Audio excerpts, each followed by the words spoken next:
हमारी इस पृथ्वी पर साइंटिस्टों ने बहुत सारी खुलासे किए, पर ऐसे खुलासे जो आज मैं आपको वीडियो में बताने वाला हूँ। क्या होगा अगर हमारी आंखों में नीडल चली जाए? जो हमारी शूलेस होती है ना, जो शूलेस के सामने एक छोटी सी टिप आपको देखने को मिलती है, उस टिप को भी एक नाम दिया गया है माइक्रोवेव, जो कि अब हम फूड कुक करने में यूज करते हैं, पर इसका इन्वेंशन एक्सीडेंटली हो गया था। तो ऐसे ही अमेजिंग, इंटरेस्टिंग और जबरदस्त फैक्ट जानने के लिए वीडियो के एंड तक बने रहे। फैक्ट नंबर 10, हमें साइंटिस्टों ने और एक जबरदस्त इंफॉर्मेशन दी है। जो गैसोलीन होता है उसमें हमें 31,000 कैलोरीज देखने को मिल जाती है, और ये कैलोरीज आपके 15 से 20 दिन के खाने के बराबर होती है।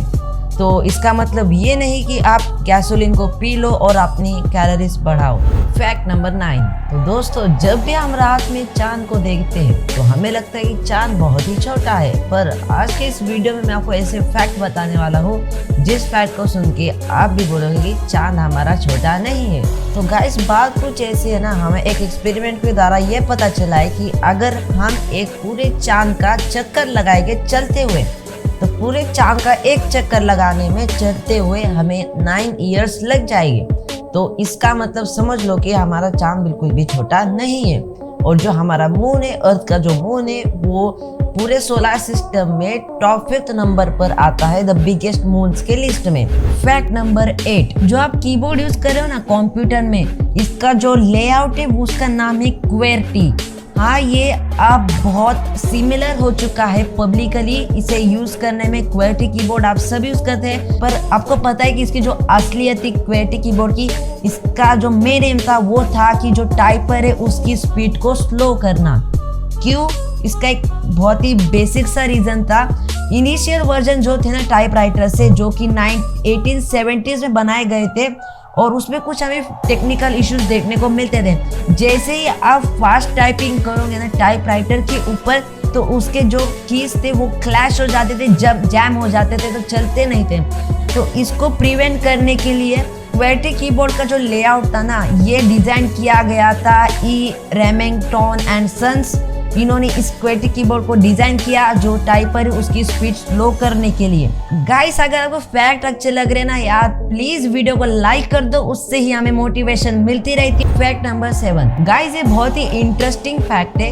अभी आप जो स्क्रीन पर देख रहे हो ना, ये तो हमें पता चल रहा है ये पेड़ है ऊपर के पत्तों की वजह से, पर उसके नीचे के जो उसके ओड है, उसकी डिजाइन देखो कैसे एक इंसान की तरह इसकी डिजाइन बनाई गई है। अगर कोई भी अंधेरे में जाता है ना भाई इस गार्डन में, तो भाई वो 100% डरने वाला है, क्योंकि ये जो पेड़ है एक एलियन के जैसे देखने को मिल रहा है। अरे भाई देखो जरा इस ट्री के पास, क्या गजब की इसकी डिजाइन बनाई गई है। फैक्ट नंबर 6, लड़कियां जो होती है ना वो दिन में टोटल 20,000 वर्ड्स बोलती है, और जो लड़के होते हैं वो 7,000 वर्ड्स पर डे बोलते हैं। तो आप समझ सकते हो लड़कियां 30,000 वर्ड्स लड़कों से ज्यादा बोलती है एक दिन में।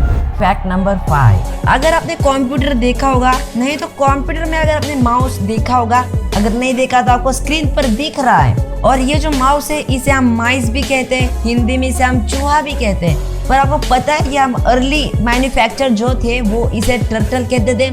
उनका भी एक रीजन था, उन्होंने एक अलग ही नया दिमाग लगा कि इसको टर्टल नाम दिया था। क्यों? क्योंकि इसका जो टॉप शेल होता है वो हार्ड होता है जैसे कि टर्टल में होता है, और जो माउस का अंडरनेथ शेल होता है वो मूविंग होता है जैसे कि टर्टल में होता है। और जैसे कि माउस में वायर होती है यूएसबी कॉर्ड, वैसे ही टर्टल में उसकी पूंछ होती है। तो इसलिए अर्लियर मैन्युफैक्चर कहते थे कि हम इसे माउस नहीं कहेंगे, इसे हम टर्टल कहेंगे। पर फिर भी कहीं पर जो माउस था वो हमें अच्छा और क्यूट सा लग रहा था, इसलिए हमने इसे माउस नाम दे दिया। फैक्ट नंबर 4, ये फैक्ट आप में से बहुत सारे लोगों को पता होगा कि YouTube का पहला वीडियो कौन सा था, पहला चैनल कौन सा था। पर आज मैं YouTube की आपको सारी जन्म कुंडली बताने वाला हूँ। जब YouTube क्रिएटेड हुआ था 14 फरवरी 2005 में San Mateo California United State में, तो तब जब YouTube पर सबसे पहला वीडियो आया था me at the zoom, April 23, 2005 exactly अभी 15 इयर्स हो चुके हैं उस वीडियो को, और इस न्यू ईयर को 16 इयर्स होने वाले हैं। और जो ये महाशय थे ना मी एट द जू में जो आपको वीडियो में दिख रहे हैं, वो खुद यूट्यूब के को फाउंडर रह चुके हैं और इनका नाम है जावेद करीम और ये एक अमेरिकन सॉफ्टवेयर इंजीनियर है एंड इंटरनेट एंटरप्रेनर है और इनका जो जन्म हुआ था वो हुआ था 28 अक्टूबर 1979 मैसरबर्ग जर्मनी में। तो ये थी यूट्यूब की जन्म कुंडली। फैक्ट नंबर 3, माइक्रोवेव आपको पता ही होगा जो कि अब हम फूड को कुक करने में यूज करते हैं, पर क्या आपको पता है कि जो माइक्रोवेव था इसे हमने एक्सीडेंटली इन्वेंट कर दिया था। जब 1940s में इंजीनियर पर्सी स्पेंसर इसके ऊपर काम कर रहे थे, जो कि उनका प्रोजेक्ट था मैग्नेट्रॉन और ये था एक रेडार इक्विपमेंट। तो उन्होंने जब इस इक्विपमेंट को ऑन किया, मैग्नेट्रॉन को ऑन किया, तो उनके पॉकेट में जो चॉकलेट बार थी वो मेल्ट होने लगी थी।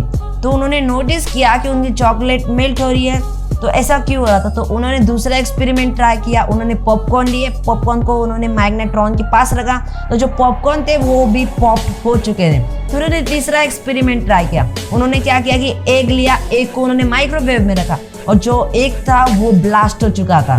तो इसका मतलब माइक्रोवेव जो फूड है उन्हें हीट कर रहा था और तब से हमारा माइक्रोवेव इन्वेंट हो चुका था। फैक्ट नंबर 2, जो हमारे शूज लेस होती ना, जो लेस के सामने हमें टिप देखने को मिलती है, प्लास्टिक और मेटल की देखने को मिलती है, पर क्या आपको पता है कि जैसे कि हमने लेस को लेस नाम दिया हुआ है, वैसे ही हमने इस लेस के टिप को भी एक नाम दिया हुआ है और इसे हम कहते हैं एग्लिट्स, AGLETS, एग्लिट्स। और ये जो वर्ड है ये हमें ओल्ड फ्रेंच एग्युलिटी से देखने को मिलता है और इसका जो मतलब होता है वो होता है नीडल्स। फैक्ट नंबर 1, अगर क्या होगा हमारी आंख में नीडल चली जाए तो सबसे पहले हम स्टेप बाय स्टेप जानेंगे कि अगर हमारी आंखों में नीडल चली जाती है तो क्या होगा। सबसे पहले अगर आपके आंखों में सामने की तरफ से नीडल जाती है तो सबसे पहले जो नीडल है आपके कॉर्निया को डैमेज करेगी।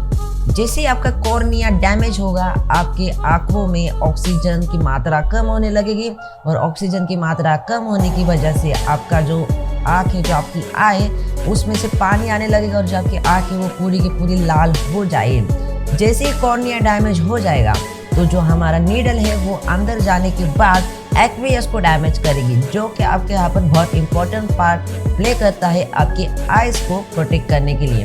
एक्वियस को डैमेज करने के बाद जो हमारा इरिस होता है, जिसकी वजह से कि हमें बहुत अच्छे रंगीन कलर दिखते हैं, वो आपका डैमेज हो जाएगा। डैमेज होने के बाद आपको कुछ भी नहीं दिखेगा और जब इरिस डैमेज होने के बाद नीडल अगर ऑल अंदर चली जाती है, वो दिखाने में लेंस सबसे बड़ा काम करता है। तो इसका मतलब अगर लेंस में नीडल चली जाए तो ब्रेक डाउन होने की वजह से हमें कुछ भी नहीं दिखेगा। तो इसका मतलब नीडल कहीं भी जाए, अगर सामने की तरफ से जाती है तो आप पूरे ब्लाइंड हो जाओगे, तो इसलिए इसका ध्यान रखना। पर अगर क्या होगा कि अगर नीडल साइड से चली जाए, इसका मतलब जो आपका व्हाइट पार्ट है, अगर नीडल वहां से चली जाए तो क्या होगा। अगर नीडल आपके व्हाइट पार्ट से चली जाती है, जिसे कि हम स्केलरा कहते हैं, अगर नीडल वहां से चली गई तो सबसे पहले वो स्केलरा को डैमेज करेगी। जो आपका व्हाइट पार्ट होता है वहां पर एक ब्लैक डॉट आ जाएगा, जैसे नीडल वहां पर चली जाएंगे। ब्लैक डॉट आने की वजह से फिर वो आपके सिलेरियर बॉडी को डैमेज करेगी, क्योंकि साइड में जो स्केलरा होता है उसके नीचे सिलेरी बॉडी होती है। जैसे सिलेरी बॉडी डैमेज हो जाएगी, सिलेरी बॉडी के नीचे सबसे मेन वायर्स होती है, जिसे कि हम नर्व्स भी कहते हैं। सबसे मेन नर्व जो कि लेंस के साथ कनेक्टेड होती है, वो नर्व्स डैमेज हो जाएगी और नर्व्स डैमेज होने की वजह से जो भी हमारे लेंस के साथ जो भी कनेक्शन बना हुआ था हमारे दूसरे ऑर्गन्स के साथ, वो टूट जाएगा। इसकी वजह से भी हमें दिखना बंद हो जाएगा, क्योंकि लेंस के साथ जो भी वायर्स लगी थी, जो भी नर्व्स लगी थी, वो टूट जाएगी, तो आपको दिखना बंद हो जाएगा। तो इसका मतलब जो भी नीडल है कहीं से भी चली जाए, आपके आंखों को डैमेज करेगी। तो गाइस, ये थे हमारी इस वीडियो के टॉप 10 फैक्ट्स। अगर आपको ये फैक्ट्स अच्छे लगेंगे तो लाइक कर देना, उससे ही हमें मोटिवेशन मिलती रहती है। और अगर ऐसे ही अच्छे वीडियोस की नोटिफिकेशन चाहते हो, सब्सक्राइब करो हमारे इस वाले चैनल को, और जो साइड में घंटी आपको दिख रही है उसे ऑल पे कर दो, ऐसे ही फैक्ट वीडियोस की नोटिफिकेशन सबसे पहले पाने के लिए। तब तक के लिए गुड बाय।